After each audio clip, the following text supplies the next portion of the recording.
بسم اللہ الرحمن الرحیم۔ رضی اللہ تعالی عنہ فرماتے ہیں، ہم مسجد نبی میں حضور نبی کریم صلی اللہ علیہ وآلہ وسلم کے ہمراہ بیٹھے ہوئے تھے۔ اتنے میں ایک شخص اندر داخل ہوا۔ چہرے سے پریشانی اور پشیمانی کے آثار نمایاں تھے۔ انتہائی مضطرب اور بے قرار دکھائی دے رہا تھا۔ جو ہی اس کی نظر اپنے مہمان اور کریم آقا صلی اللہ علیہ وآلہ وسلم کے شفقی چہرے پر پڑی، وہ یوں چلا اٹھا جیسے مظلوم و ستم رسیدہ بچہ اپنی مہربان ماں یا باپ کو سامنے پا کر بلک بلک کر رونے لگ جاتا ہے اور اپنی داستان غم سناتا ہے کہ آپ کی عدم موجودگی میں فلاں نے مجھ پر اس طرح ستم ڈھایا ہے اور بے آسرا یا کمزور سمجھ کر مارا ہے، یا رسول اللہ صلی اللہ علیہ وآلہ وسلم میں ہلاک ہو گیا، حضور صلی اللہ علیہ وسلم میں جل گیا۔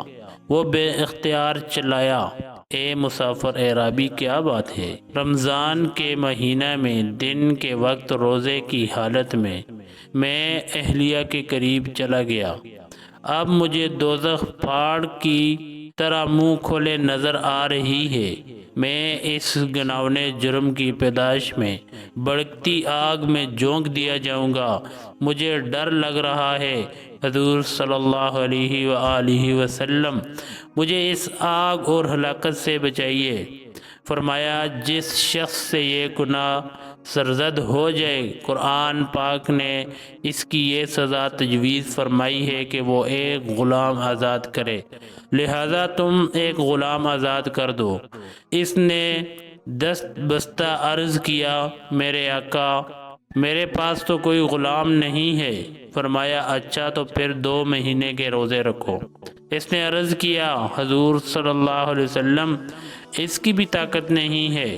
فرمایا، اچھا تو پھر 60 مسکینوں کو کھانا کھلاؤ۔ اس نے اسی عاجزی اور مسکینی کے عالم نے عرض کیا، میرے حضور صلی اللہ علیہ وآلہ وسلم اس کی بھی سکت نہیں ہے۔ رحمت مجسم نبی کریم صلی اللہ علیہ وآلہ وسلم ہر بات کے جواب میں عجیب و غریب مجرم کا ایک ہی جواب سن کر چپ ہو گئے۔ تھوڑی دیر بعد ایک شخص آیا، اس نے گدے پر کھجوریں لادی ہوئی تھی، اس نے بطور ہدیہ حضور کریم صلی اللہ علیہ وآلہ وسلم کی بارگاہ میں پیش کی۔ کریم آقا صلی اللہ علیہ وآلہ وسلم نے اپنے انوکھے مجرم کو یاد کیا۔ وہ جلنے سے ڈرنے والا اور آگ سے بچنے کی کوشش کرنے والا کہاں ہے، جس کی خواہش ہے کہ گناہ کی پلیدی سے پاک ہو اور پلے سے کچھ بھی خرچ نہ کرنا پڑے؟ عرض کیا، حضور صلی اللہ علیہ وآلہ وسلم میں حاضر ہوں۔ ارشاد فرمایا، اے عزیز، یہ کھجوریں اٹھاؤ اور غرباء میں بانٹ دو، تمہارا کفارہ ادا اور جرم معاف ہو جائے گا۔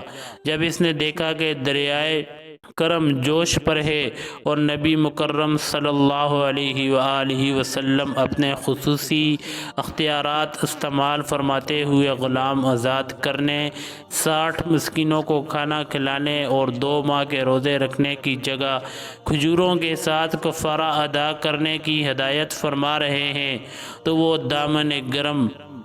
دامن کرم پر مچل گیا اور جو دو عطا کر کے بیتے ہوئے دہاڑے سے پورا فائدہ اٹھانے کے لیے تیار ہو گیا۔ نبوت کے اختیارات کی نوعیت سمجھ گیا تھا، اس لیے ناز کرنے والے ایک معصوم بچے کی طرح عرض کیا، مدینہ طیبہ کے گرد و نواح میں جتنے محلے اور میدان ہیں، ان میں سب سے زیادہ غریب میرا ہی گھرانہ ہے۔ حضور کریم صلی اللہ علیہ وسلم اس کا مطلب سمجھ گئے اور جس فخر و ناز اور مان کے ساتھ اس نے عرض کیا تھا، اسے قائم رکھا اور جھڑکنے یا لالچی ہونے کا طعنہ دینے کے بجائے آپ اس کی اس ادا اور بات پر ہنس دیے اور فرمایا یہ کھجوریں اپنے گھر لے جا اور اپنے اہل و عیال کو کھلا دے، تیرا کفارہ ادا ہو جائے گا۔ اس نے ڈھیر ساری کھجوریں اپنی سواری پر لاد دی اور گھر چلا گیا۔ جرم کر کے آیا تھا، جرم معاف کرا کے اور انعام لے کر واپس گیا۔